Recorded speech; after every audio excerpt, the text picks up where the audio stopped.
Tahukah kamu, obat batuk anak dan dewasa itu beda. Lihat dulu logo lingkaran biru di kemasannya. Kalau ada tulisan, untuk anak, baru aman.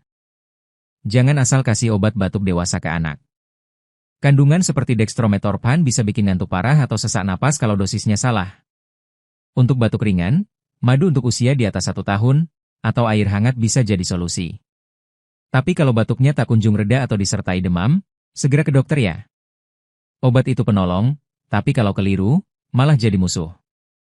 Selalu baca aturan pakai.